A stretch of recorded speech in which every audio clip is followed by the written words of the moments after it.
Hey everyone, welcome back. Today I'm going to walk you through Claude Voice Mode features. The Claude Voice Mode features is a way to have spoken conversation with Claude AI instead of typing everything out. I will show you exactly how to turn it on, pick a voice, use the controls, and even pull in stuff from your Gmail or calendar while you talk. Let's get into it. First, open the Claude app. This works on iOS, Android, desktop, and web, but Anthropic says it is built to work best from your phone. So that is what I will be showing you today. Once you are in a chat, look at the text input field at the bottom. Right next to the microphone icon, you will see a sound wave symbol. That is your voice mode icon. Tap it.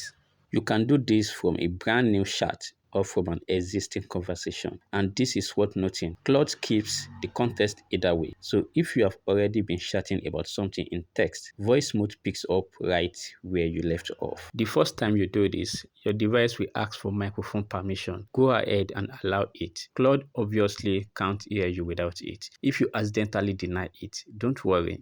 You can always turn it back on in your phone privacy settings under microphone. Once you give the permission, tap the settings icon to start customizing your preferences. Claude will prompt you to choose a voice. Right now, there are 5 options: buttery, airy, melon, glassy, and rounded. Each one has a noticeable different tones, so I would recommend tapping through a couple before you settle.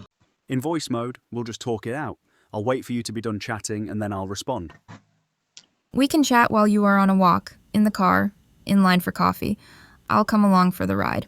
Worst places for voice mode? Libraries, solemn ceremonies, a silent meditation retreat, and a game of hide and seek. You can ask me about what's on your schedule, which hotel to book for your vacation, or how many hairs are on an otter's head. There are a lot. Best places for voice mode? Cooking, walking, fixing something, conducting experiments, and anywhere you want to be hands-free. You can change this later too from the icon in the top right corner if you ever want to switch it up. This is a nice personalization touch. It is a small thing, but it actually changes how natural the conversation feels.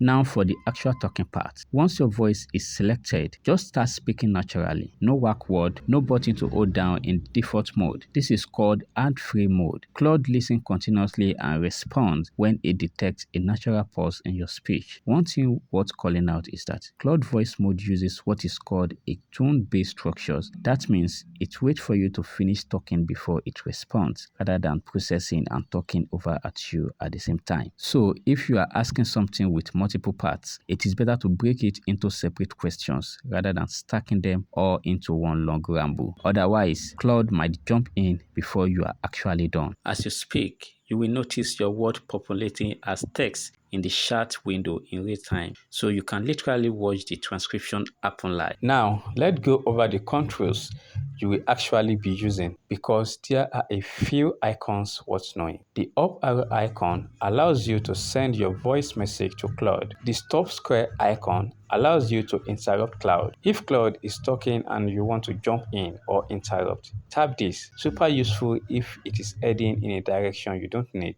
The plus icon gives you access to your camera, photos, or files, so you can actually show Claude something mid-conversation, not just talking to it. And the X icon allows you to exit voice mode and drop back into regular text chat. And as Claude responds, you will notice key points highlighting on screen as it speaks. So even with the audio, you are getting a visual anchor for what is being said, which is genuinely helpful if you are multitasking. Here is where it gets useful for actual work. If you are on a paid plan, voice mode can tap into apps you've connected.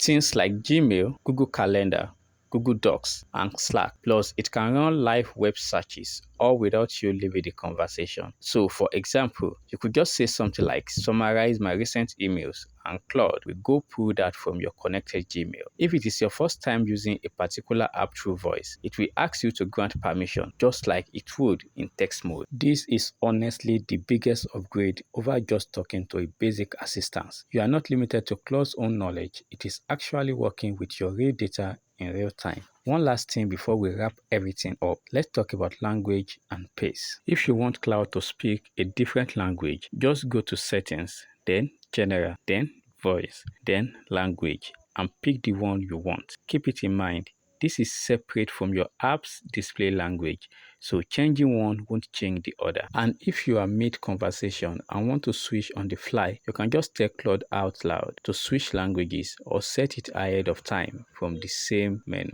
If you want Claude to talk faster or slower, that is just as easy. While you are in a voice conversation, tap the settings button in the bottom left corner and you will see both your voice option and your pace option right there. You can choose between slow, normal, and fast, and Claude will match it going forward. And that's it about Claude voice mode features from start to finish. Opening it, picking a voice, talking naturally, using the controls, and pull it in your connected apps. If you found this useful, drop a like and subscribe for more walkthrough like this. Thanks for watching, and I will see you in the next one.